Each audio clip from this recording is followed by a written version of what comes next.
म्हणजे हे खूप इंटरेस्टिंग आहे की ईमेल होती, हँडरायटिंग नव्हतं, पण त्यांनी एंट्री करताना सगळीकडे एंट्री करताना जे केलं त्यातलं म्हणजे तो जो तपास करणारा ऑफिसर किती हुशार होता याचं तुम्ही कौतुक बघा.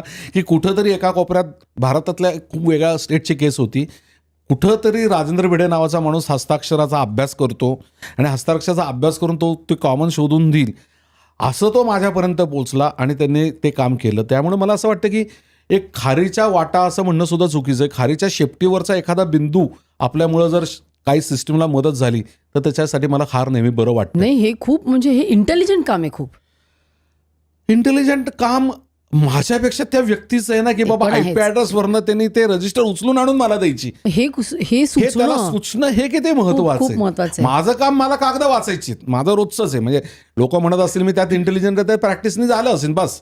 एखादी बाई जर रोज पोळ्या करून चांगल्या पोळ्या करते तर त्याला पोळीमधलं इंटेलिजन्स म्हणावं इतकं माझं काम माझ्यासाठी रोजचं आहे. तर त्यामुळे क्रेडिट हा विषय त्या व्यक्तीचा जास्त आहे की ज्यांनी त्याच्या डोक्यात आलं आणि त्यांनी ती माझ्याकडे रजिस्टर पाठवली.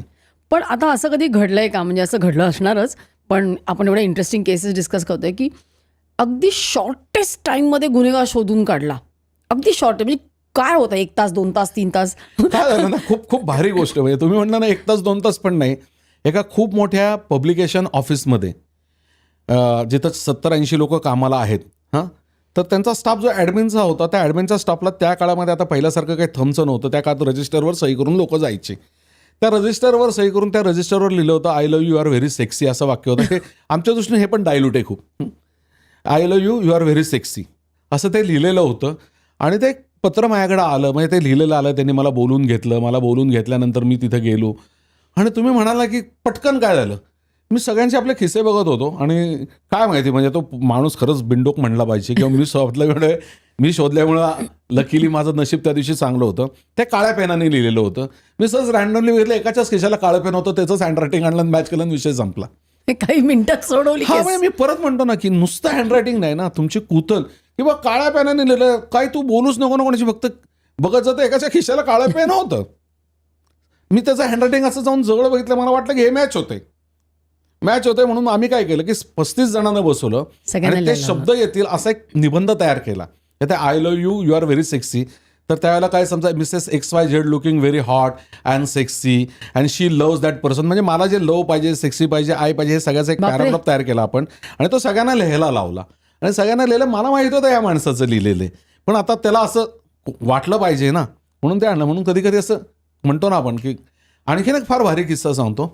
एक पुण्यामध्ये नामवंत कॉलेज आहे, त्या नामवंत कॉलेजमध्ये एका फळ्यावर लिहिलेलं होतं की तेरे माँ को कुत्ता डॅश डॅश डॅश डॅश, तुमच्या मनात घाणील्यापेक्षा घाण लिहिलेलं होतं. आणि ते आता माझं काय, मी ते मला म्हणले असं अश्लील काहीतरी लिहिलंय. म्हणलं ठीक आहे पत्र पाठवा. तर त्या कॉलेजचा प्रिन्सिपलचा मला फोन आला की सर पत्र नाही, हे फळ्यावरच लिहिलंय, तर तुम्ही याल का. आणि मला काय माहिती, मला असलं काम मनापासून आवडतं, जरा काहीतरी वेगळं असेल तर मी गेलो कॉलेजमध्ये. मी त्या फळ्याच्या इथं गेलो. माझी उंची मला माहिती, मी 5 फूट 6 इंच आहे. मी हात केला, लिहायला गेलो तर माझा हात पुरत नव्हता. ह्याचा अर्थ मी सगळ्या वर्गात पोरं बसवली.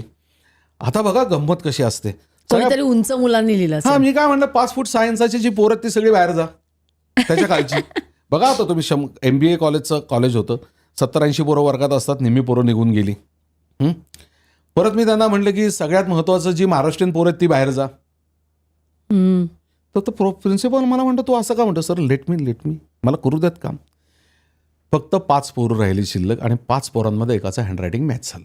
आता तुम्ही म्हणाल महाराष्ट्रीयन लोक मी जायला का सांगितली, तर महाराष्ट्रातल्या सगळ्या आई बाप ह्याच्याशिवाय घोड्यावरनं असतात, कुत्र्यावरनं असतात. कुत्रं हे UP आणि MP मध्ये वापरलं जातं. Oh my God.